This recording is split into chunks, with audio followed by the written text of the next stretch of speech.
Bueno, hay muchas razones para uno vivir lleno de temor.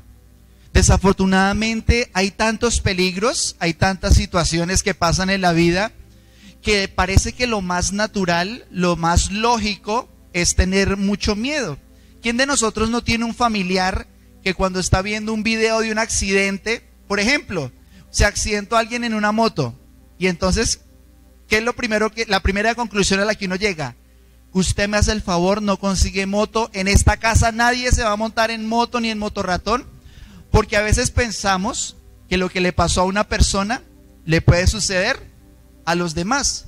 Entonces sale la noticia, llegó al aeropuerto y salió con un virus. Entonces la lógica de muchas personas es, no, yo nunca voy a tomar un avión, nunca voy a viajar, no vuelvo al aeropuerto. ¿Por qué? Porque el temor habla muy fuerte. Y desde niños, todos nosotros hemos sido expuestos, digamos, en el entorno social, a la presión. Por ejemplo, yo recuerdo que de niño yo era muy barroso. Tenía un acné muy fuerte. Y entonces el temor de que en plena efervescencia de las hormonas, de pronto de uno se burlaran, de pronto le pusieran a uno algún apodo, o que de pronto uno en clase fuera a decir algo y cualquier palabra como que lo hiciera uno retroceder.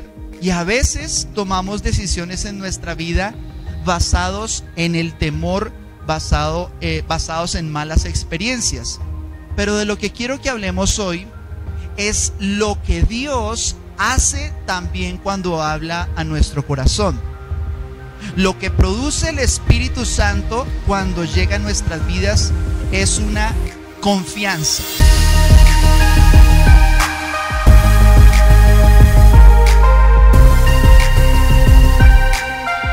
Y hoy vamos a hablar de esa confianza que nosotros podemos tener en Dios, a través de Dios, por y para Dios.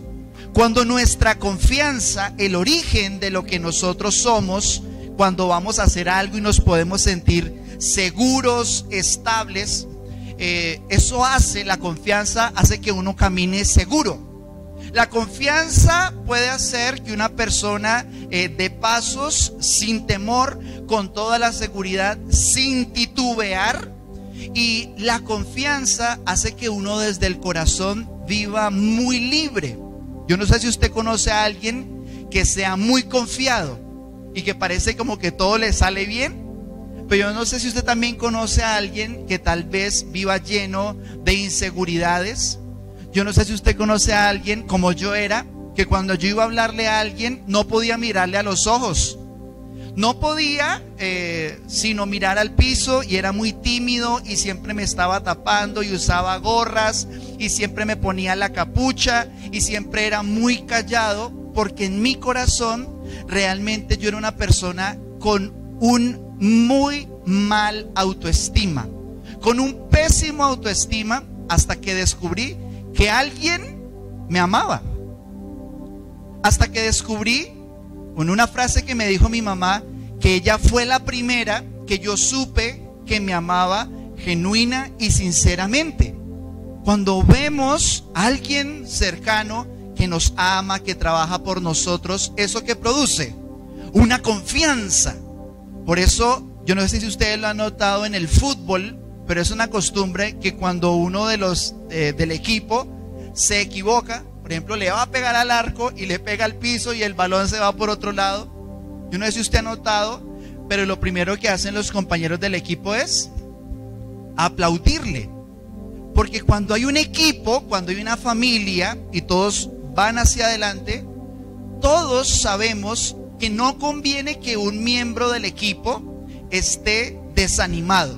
No conviene que un miembro del equipo esté con el autoestima baja, esté carente de confianza. Y yo le aseguro que si usted genuinamente se acerca a Dios, muchos problemas en el interior que tal vez tratamos de ocultar, que tratamos de maquillar con apariencias y con una cantidad de cosas muy humanas, ¿sí?, que ese temor se convierte en confianza. Pero tal como lo vamos a ver, no es una confianza en nosotros mismos, sino que es una confianza que tiene una base eterna, que tiene un fundamento en el Señor. ¿Qué es la confianza? Básicamente la confianza es cuando reina la fe. Cuando el corazón está lleno de temor y está gobernando el temor es un mal capataz. El temor es un mal jefe, es un mal señor, porque siempre nos dice, métete a la cueva. Siempre nos dice, vuelve atrás. Siempre nos dice, escapa. Siempre nos dice, intenta resolverlo de alguna manera. Pero cuando es la fe la que reina en el corazón, ocurre una revolución. Yo le doy muchas gracias a Dios porque a lo largo de estos años yo he podido conocer un poquito más al Señor y su palabra, y grandes hombres, grandes mujeres de Dios he podido escuchar que me ayudan a entender cómo la palabra de Dios también puede reinar en el corazón. ¿Y sabe qué sucede cuando es la fe la que reina? Cuando descubrí el poder tan hermoso que tiene la fe, pues a pesar de tantos vacíos, a pesar de tantos faltantes, brota una confianza sobrenatural. Brota desde lo más interior una solidez que yo sé que no tenía, una seguridad que sé que no estaba en mí y que no tiene absolutamente nada que ver con lo que soy. Y viene desde el interior, desde Dios obrando en nosotros, un coraje superior. Por eso, para usted yo sé que no es extraño cuando su familia lo escucha, cuando sus amigas la escuchan, cuando la gente a su alrededor ve que usted está siendo procesado por Dios y que usted puede en sus negocios, en su familia, en la vida, en todas las cosas, permitir que la fe reine y usted tiene un coraje superior. Es un coraje que no tiene que ver con la arrogancia, no tiene que ver con la altivez, sino que tiene que ver con una base, un sustento. Por lo menos, ¿cómo creen ustedes que se sintió Pedro después de que caminó sobre las aguas? O sea, una cosa es leerlo, ¿cierto? Una cosa es ver la película, ver la escena. Pero ustedes, ¿qué creen que pudo brotar del corazón de Pedro cuando él, estando en la barca, vio que alguien caminaba sobre el agua? Y entonces, como cantábamos ahorita en la canción de Océanos, que es una canción, para mí es la mejor canción cristiana de toda la historia, que tiene una reflexión muy bonita en medio de la letra, y dice: tú me llamas a las aguas donde mis pies pueden fallar. Y digamos, lo que Pedro pudo descubrir al conocer a Jesús es que él ya no iba a permitir que sus pies sencillamente se hundieran, y si se hundían, tal como sucedió, que vino el temor, el Señor los sostuvo, el Señor los sacó de allí. La desconfianza produce miedos. Cuando reina el temor, todas las limitaciones empiezan a salir de nuevo a flote. Y cuando es el miedo el que reina, viene un gran desaliento, viene un cansancio, viene un agotamiento que tampoco estaba. Sin embargo, para los hijos de Dios es más fácil confiar que desconfiar. Muchas personas que creen en Dios, que tal vez no tienen una relación directa con Él, que tal vez no tienen una relación directa con su palabra, realmente uno descubre que confían más en sí mismos, que confían más en sus capacidades. Pero usted y yo, que fuimos llamados a Cristo, usted y yo que fuimos llamados a vivir por las palabras de Jesús, descubrimos que es más fácil confiar en Dios que desconfiar. ¿Usted cree eso? Yo le pregunto, ¿qué es más fácil? ¿Confiar en Dios o desconfiar de Dios? Si usted es un hijo de Dios, usted con toda la propiedad, si usted ha creído en Cristo, usted puede tener la seguridad que es mucho más fácil confiar. Y solamente voy a exponer 4 razones muy sencillas que usted y yo conocemos. La primera de ellas es que Dios siempre dice la verdad. El Señor Jesucristo dijo en una oportunidad: ¿cómo pueden ustedes hablar lo bueno siendo malos? Miren lo curioso. Y es que al Señor le indignó, le molestó siempre cuando las personas decían mentiras. ¿Por qué? Porque Dios, porque Jesucristo, que es Dios hecho carne, Él siempre dijo la verdad. Y no hay nada más desobligante, y a veces es incómodo, cuando uno está diciendo la verdad y no le creen. Entonces, ¿por qué es más fácil confiar? Porque Dios nunca miente. Pero además de todo, Dios siempre cumple lo que dice. Las promesas de Dios son tan perfectas que los siglos no afectan ese cumplimiento, que ni siquiera la muerte afecta el cumplimiento. El Señor le dijo a Abraham: Abraham, en ti serán benditas todas las familias de la tierra. Tendrás una multitud de hijos que no los podrás contar. Y algún día me puse a contar cuántos hijos tenía Abraham cuando él falleció. Y entre hijos y nietos y sobrinos no tenía más de 20 y piquito, no tenía más de 30. Entonces ese hombre murió conociendo apenas algunos de sus hijos, conociendo algunos de sus nietos, conociendo algunos de sus bisnietos, además porque él lo estuvo ya siendo bastante mayor.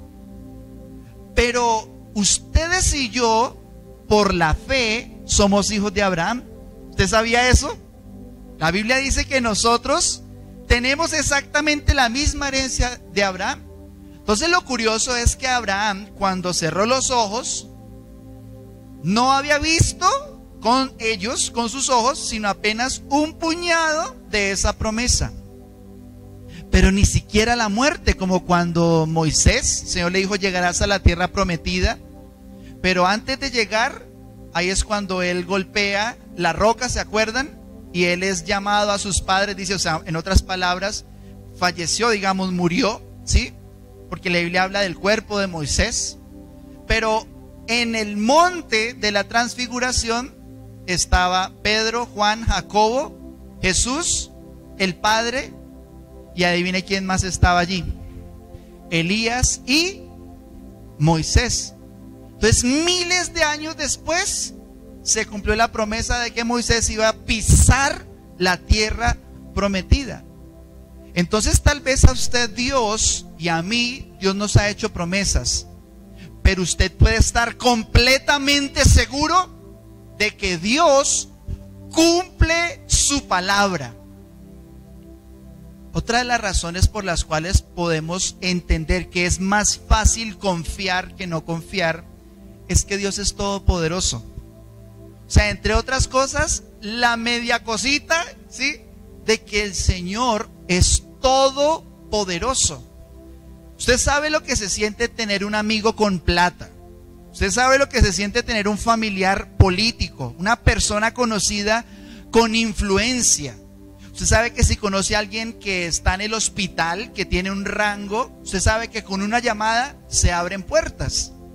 Y mire, si en algo tan sencillo como los asuntos de esta vida, nosotros tenemos gente que tiene cierto grado de poder y eso nos da confianza, ¿cuánto más para nosotros es más fácil confiar que desconfiar, puesto que nuestro Dios es todopoderoso? Pero por si acaso, la cuarta razón que puedo mencionar para descubrir que es más fácil confiar que desconfiar es que Dios nos ama. O sea, por si fuera poco, y esto es muy importante porque para algunas personas, sí, yo sé que Dios es poderoso, sí, yo sé que Dios siempre dice la verdad, yo sé que Dios no miente, pero cuando la revelación me llena y yo descubro, hombre, es que todo muestra, las evidencias son demasiado consistentes de que Dios me ama. Y eso es algo muy, muy grande. Ahora, esa es la manera de vivir confiado nosotros en el Señor. Pero hay muchos programas humanos de autoconfianza. A mí me molesta, y quiero ser muy sincero, aquí abriendo mi corazón como pastor, a mí me molesta solamente cuando nosotros pensamos que la iglesia es como una psicología gratis, como ir al psicólogo pero gratis, ¿sí? Me molesta mucho que a veces nosotros solamente necesitamos el empujón emocional de que todo va a salir bien, de que ánimo, de que adelante. Porque sí es cierto que humanamente hay muchos programas ligeros de autosuperación que nos llevan a ¿qué? Vamos, Paco, tú también puedes, Paco, adelante, y tú vas a salir y tú eres el amo del universo y entonces tú eres el que todo lo puede, ¿sí? Entonces hay muchas frases que se ponen de moda y que son muy atractivas, como sé tu propio jefe. ¿Quieres ser tu propio jefe? ¿Sí?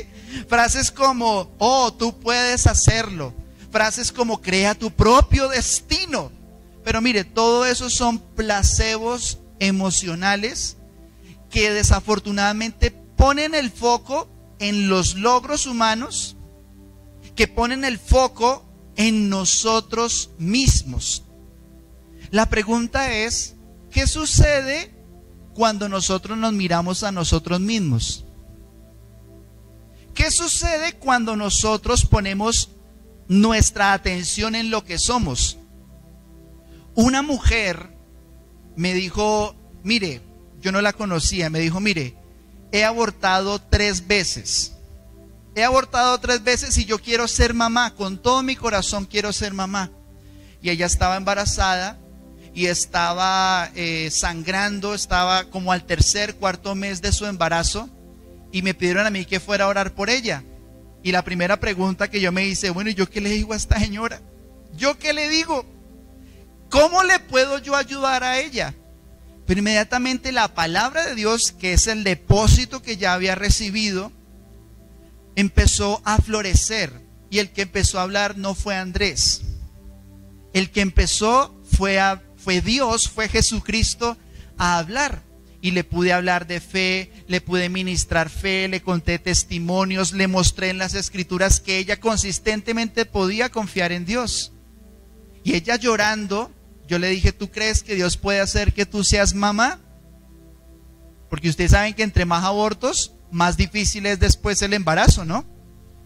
Y entonces ella me dijo llorando, me dijo, sí, yo creo que Dios lo puede hacer. Entonces le pedí que se bajara la cobijita, le puse la mano en la barriguita y empecé una oración de 1 minuto. Y le dije, Dios, tú sabes lo que es perder un hijo. Permite que ella sea mamá. Te ruego en el nombre de Jesús que le permitas la alegría de sostener en sus brazos a su hijo. Pero para la gloria de Dios, esa mujer tuvo ese bebé, él se llama Juan Manuel y vive en la ciudad de Bogotá. Yo le he contado ya varias oportunidades, pero lo traigo al caso de nuevo. ¿Por qué?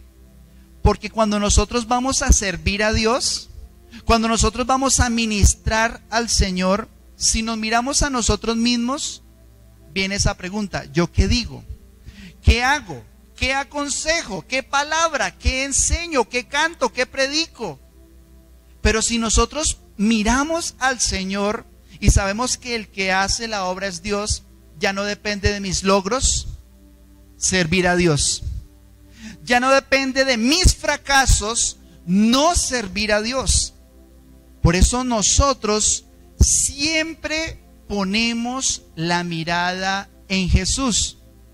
Y es extraño ese concepto. Es un concepto de fe. Porque ¿quién de ustedes ha visto a Jesús? Levante la mano el que con sus ojos, con esos ojos verdes, esas pepas que aman en su casa, ha visto al Señor. ¿Quién aquí ha visto a Jesús con sus ojos? ¿Sí ve que ninguno? Porque nosotros fuimos llamados a servir a Dios por la fe. Nosotros estamos llamados a caminar y a poner nuestra confianza a la hora de servir a Dios por lo que hizo Jesucristo. Mire, yo le pido que usted atesore este versículo que vamos a ver, porque es demasiado importante. Mire, es tan importante que esta porción bíblica la vamos a ver los próximos 3 domingos como mínimo. Porque dice que ese es el origen, la base y la razón para nosotros poder caminar con Jesús y poder servirle al Señor y poder conocer incluso a Dios. Dice así la Escritura. Segunda de Corintios, capítulo 3, versos 4 al 6. Y tal confianza tenemos mediante Cristo para con Dios, no que seamos competentes por nosotros mismos para pensar algo como de nosotros mismos, sino que nuestra competencia proviene de Dios, el cual asimismo nos hizo ministros competentes de un nuevo pacto, no de la letra, sino del Espíritu, porque la letra mata, mas el Espíritu vivifica. Si usted es una persona que ama la Biblia, amén.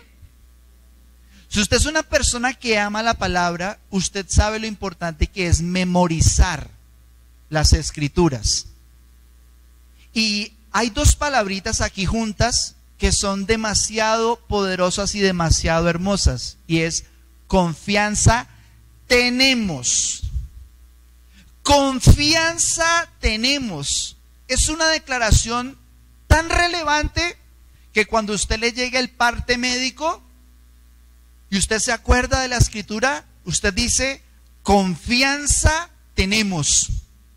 Si usted descubre que alguno de sus hijos está en algo difícil, en una enfermedad o en las drogas, cuando usted vea llegar esas noticias, esas oleadas, ¿usted qué puede decir si usted ama la Escritura y usted ama la revelación del Señor? Usted puede decir, confianza tenemos.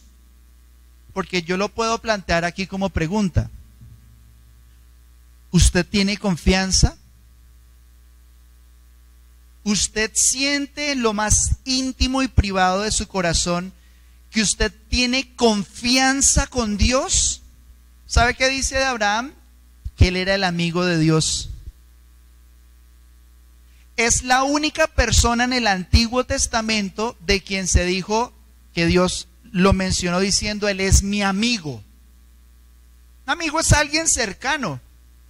Por eso Jesús, cuando caminó con los 12 apóstoles, les declaró y les dijo, mire, ustedes ya no van a ser siervos, ya no van a ser esclavos, en otras palabras, sino que ustedes los llamaré amigos. Y nadie tiene un amor más grande que el que pone su vida por sus amigos. Entonces yo pregunto nuevamente, y deje que estas palabras le ayuden a revisar su fe, a revisar su corazón, y es una pregunta: ¿usted siente que usted tiene confianza para con Dios? ¿Que usted puede acceder como cuando un papá accede a sus hijos? ¿Usted se acuerda en la cuarentena? Había una presentadora de noticias, creo que se llama Andrea Guerrero. Ella estaba así presentando desde su casa, ¿no? Entonces estaba ahí presentando y la hija de ella se asomó por un lado, ¿sí? Y esa mujer apenas cambiaba de colores, ¿sí? Porque estaba pues en transmisión nacional contando allí que la selección Colombia y que yo no sé qué, una cantidad de noticias de la cuarentena. Y la niña, ay mamá, ¿qué horas? Ya casi vas a terminar. Y la niña se le acercaba y esa mujer le hace así, le hace como... Y mientras la mamá tenía la angustia de la pena de que la vieran en la casa, pues uno sabe que está en la casa. ¿Cómo estaba la niña? Con una libertad, con una confianza, porque esto es tan importante como que a veces preferimos hacer la llamada al pastor, y es bueno llamar al pastor, es bueno tener ayuda, Y créanme que siempre vamos a estar allí en lo que podamos. Pero una persona que en su espíritu dice, confianza tenemos, sabe que primero debe y puede ir al Señor. Esa es una de las enseñanzas más hermosas que uno puede aprender como pastor. Porque cuando nosotros somos enviados, uno a veces cae en la tentación de, pastor, aquí no está pasando nada, pastor, aquí no sé qué, pastor, esto, manden ayuda, pastor, pastor. Y gracias a Dios nosotros tenemos un pastor que entendió eso y siempre nos dice, de rodillas, a buscar al Señor, métase con Dios. ¿Por qué? ¿Cómo lo entendemos ahora? Lo entendemos con dos palabras muy sencillas. Confianza tenemos. Confianza tenemos, no en nuestras capacidades de liderazgo, no en el desempeño de los pastores, no en las estrategias humanas, sino en la verdad de que somos hijos. Usted es un hijo de Dios y si usted sabe que lo es en Cristo, usted puede tener una confianza sobrenatural. Además de eso, Dios nos pertenece. Mire lo tremendo. Una cosa es que yo le pertenezca a Dios, pero ¿sabe cómo hablaban los salmistas? Ellos dicen, mi Dios. ¿Sabe qué decían los profetas? Mi Dios, a quien pertenezco y a quien sirvo. Entonces, en la relación de la familia, si él es mi hijo, ¿qué puede decir el hijo del papá? Él es mi papá. Y esa pertenencia es buena, esa pertenencia es importante. Ahora, el servicio a Dios también depende de él, Efesios 4:11. Y él mismo constituyó a unos apóstoles, a otros profetas, a otros evangelistas, a otros pastores y maestros. Entonces mire lo interesante, también es Dios el que a cada uno de nosotros nos ha preparado para servir, nos ha preparado para poder ser de bendición.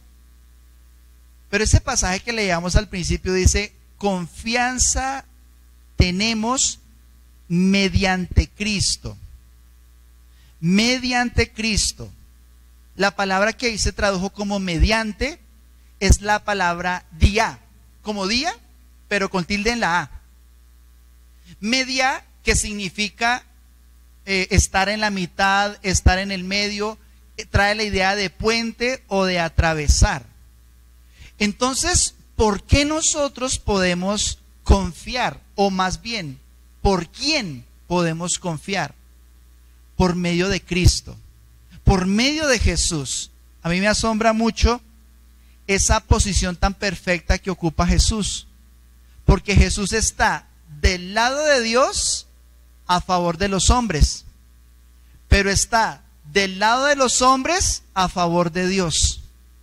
Y esa verdad de que Jesucristo está en el medio, a nosotros nos bendice, porque como lo hemos dicho, el Señor siempre tiene que tener la preeminencia en todas las cosas.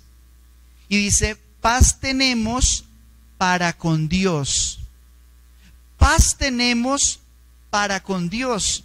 Tenemos un acceso pleno, un acceso directo delante del Señor.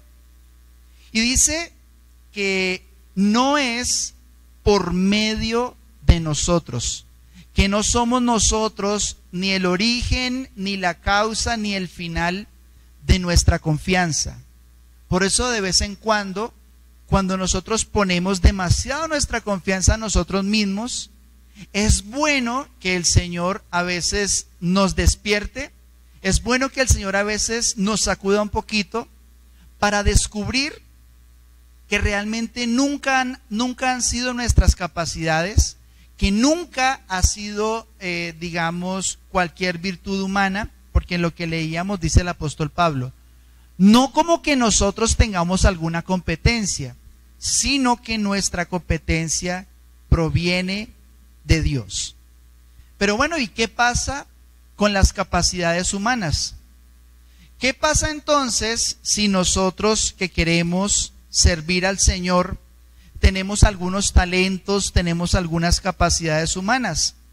Y este es uno de los versículos que más claro muestra lo que quiero compartir en esta mañana.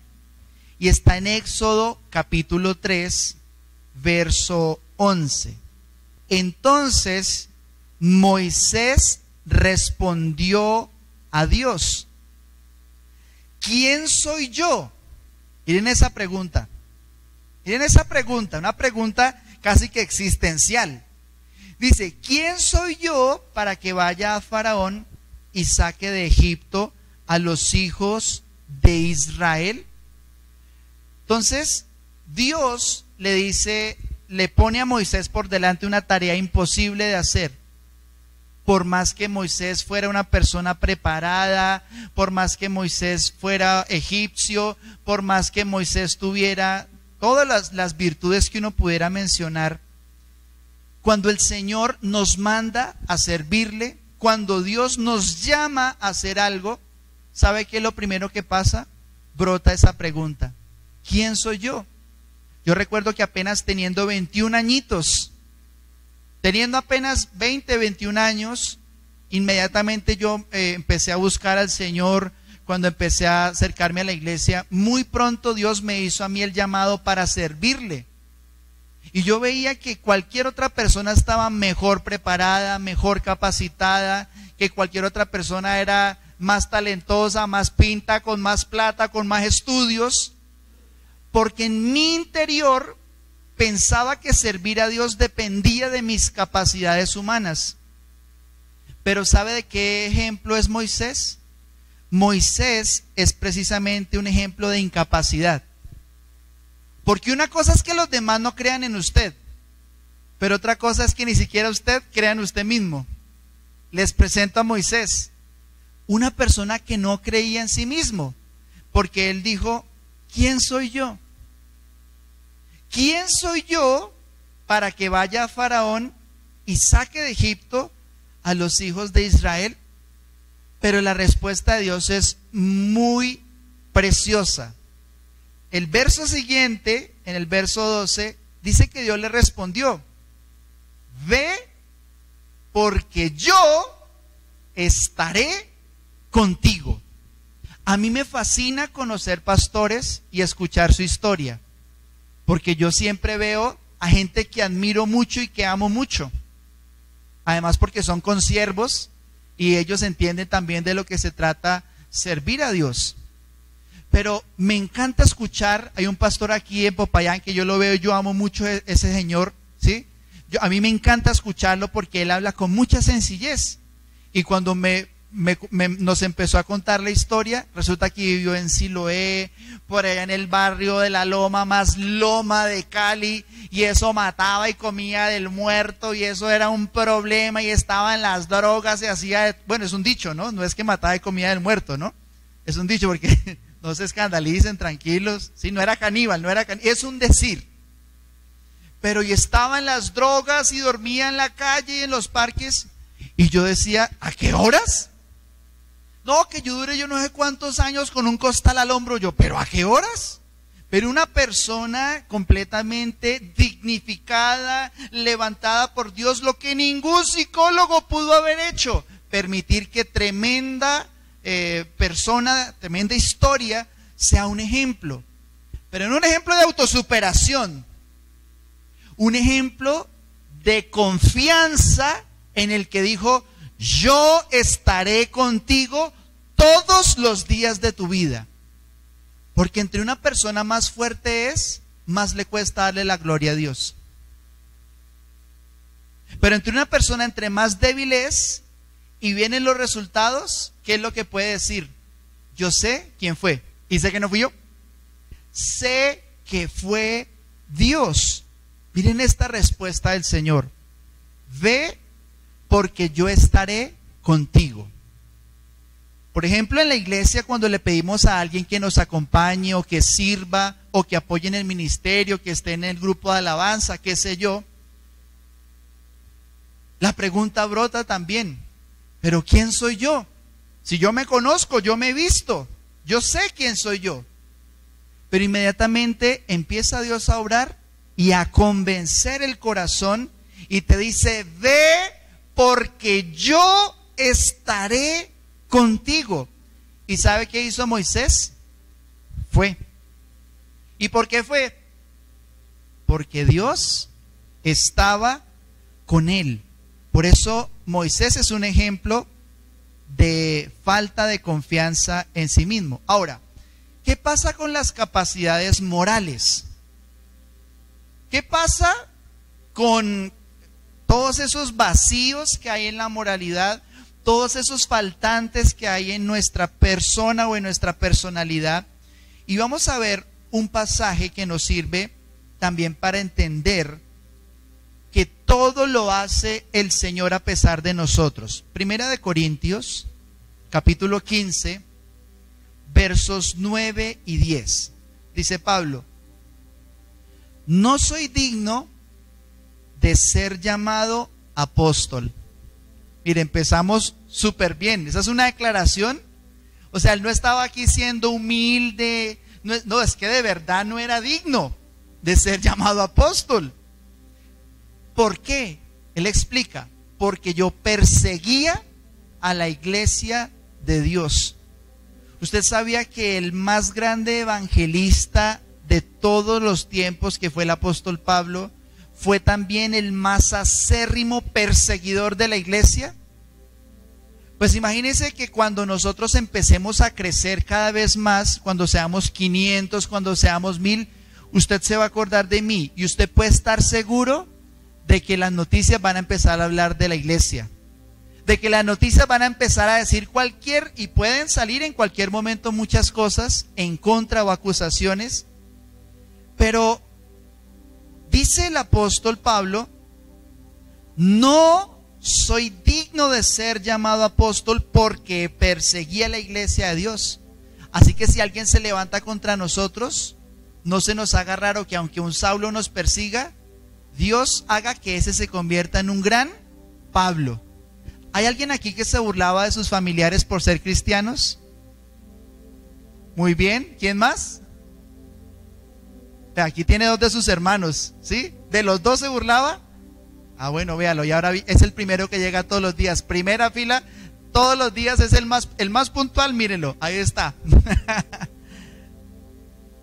Pero dice: yo perseguía a la iglesia de Dios, pero por la gracia de Dios soy lo que soy. ¿Se acuerda que Moisés decía: ¿quién soy yo? ¿Quién soy yo para tener el privilegio? Como David, que decía: ¿quién soy yo para poder ofrendar? ¿Quién soy yo para poder construir un templo? Pero por la gracia de Dios soy lo que soy. Y su gracia no ha sido en vano para conmigo. Antes he trabajado más que todos ellos, pero no yo, sino la gracia de Dios conmigo.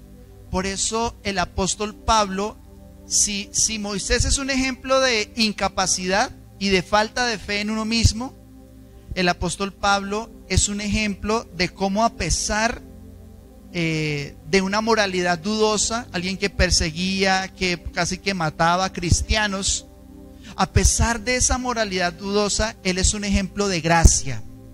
Es un ejemplo de cómo Dios te puede levantar a pesar de ti mismo, a pesar de ti misma. Y también, ¿qué pasa con las capacidades materiales? Mire, yo les voy a ser muy sincero. Muy sincero les quiero ser en ese respecto. Y es que muchas personas dejan el ministerio, muchas personas dejan el servicio a Dios por las finanzas. Yo conozco, a estas alturas yo he visto pasar delante mío tal vez unos 40, 50 personas que estaban sirviendo como pastores y ya no lo están, ya no lo son. Y dentro de muchos factores, uno de esos factores principales ha sido el financiero, ha sido la parte, digamos, de la capacidad material. Pero lo que yo siempre digo en ese respecto es que Dios, que es el dueño de la obra, sostiene la obra de Dios. Hay muchas personas que dicen: yo no voy a servir más, pero voy a trabajar y con lo que trabaje voy a ayudar a personas que están sirviendo en el ministerio. Y esa en la mente se ha convertido como en una excusa, pero el problema con eso es que estamos sobrevalorando el dinero. Mire, si usted puede servir a Dios porque tiene plata, es tan grave como decir que yo no puedo servir a Dios porque no tengo plata. Mire este pasaje tan tremendo en Hechos capítulo 8, verso 20. Hechos capítulo 8, verso 20. Resulta que el apóstol Pedro era tan usado por Dios que cuando él ponía la mano sobre las personas, inmediatamente venía el Espíritu Santo y las personas tenían una manifestación muy sobrenatural, muy gloriosa. Y había un hombre que se llamaba Simón el mago, y él dijo: yo eso lo quiero en mi vida. Y le dijo: ¿cuánto me cobra? ¿Cuánto necesita para que cuando yo le ponga las manos a la gente venga el Espíritu Santo también? ¿Cierto? Y entonces Pedro, que es un hombre de Dios, le dijo: tu dinero perezca contigo, porque has pensado que. ¿Qué fue lo que pensó?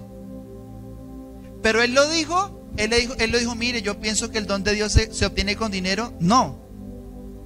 Pero por lo que estaba haciendo, descubrió Pedro que le dice: has pensado que el don de Dios se obtiene con dinero. Dígale por favor al que está a su lado: el don de Dios no se obtiene con dinero. Y en ese sentido de ser sincero, quiero decirles que más de 10 años yo no tuve un salario. Más de 10 años en mi servicio a Dios, yo no tuve ningún salario, ninguna persona, digamos, que a mí me sostuviera, ningún ser humano que me sostuviera, pero yo sí sabía quién es el que me sostenía. Y es Dios mismo.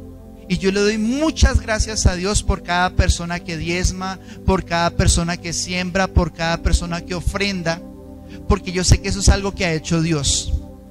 Porque en una época donde es deshonroso hablar de dinero en la iglesia, para muchos desafortunadamente, es deshonroso que un pastor hable de los diezmos y se busca lesionar cada vez más las finanzas de la iglesia. Yo descubrí que lo que a la gente no le molesta es que el pastor tenga plata. A la gente lo que le molesta es que sea pastor. Porque si esa misma persona tuviera la misma cantidad de plata y de riquezas, créame que nadie diría nada. Uy, Bad Bunny se compró un avión, excelente. Pero vaya un pastor y viaje en primera clase, ¿sí? Uy, no, está robando a la gente, está robando al pueblo, ¿cierto? Pero mis hermanos, yo sé que cada persona que diezma y que ofrenda y que da y que participa con sus bienes, también es porque Dios, dice en Corintios, dice que es el fruto de la justicia que está aumentando. Pero yo sé, insisto, que es el Señor. El capital más importante no puede ser el dinero. El capital más importante de los cristianos es la fe. Por ejemplo, si usted dice: yo quiero abrir una fundación, si usted dice: yo quiero ser la persona que lleve 20, 30 mercados para la obra social en la iglesia, si usted es esa persona, usted tiene dos maneras: o trabaja muy duro para hacerlo, o usted confía que Dios le va a multiplicar, o usted confía que es el Señor el que le va a proveer, el que le va a dar todas las cosas. Porque yo estoy seguro de que nosotros vamos a tener un auditorio para 1000 personas en Popayán. Porque sé que no depende del capital de nosotros, sino que depende de nuestra fe. Y yo estoy convencido, yo lo creo en mi corazón, que esta iglesia va a ser de bendición para miles de personas, para cientos de familias. Yo estoy convencido de eso. Y veo a veces sillas vacías en la iglesia. Ya alguien me preguntaba: pastor, ¿usted cómo ve la iglesia? Y yo le dije: veo un montón de gente feliz, Veo miles de personas que saltan, que aman a Dios. Veo jóvenes que son felices alabando, que son felices testificando. Yo veo miles de familias convertidas. Y entonces esa persona me miraba así como dudando, diciéndome: pastor, yo veo otra cosa. Ese es el problema. Ese es el problema, que usted ve otra cosa. Pero la fe es el capital más importante de los hijos de Dios. Por eso andaremos por la fe y no por lo que vemos. Vamos a leer una última vez ese pasaje de 2 de Corintios capítulo 3.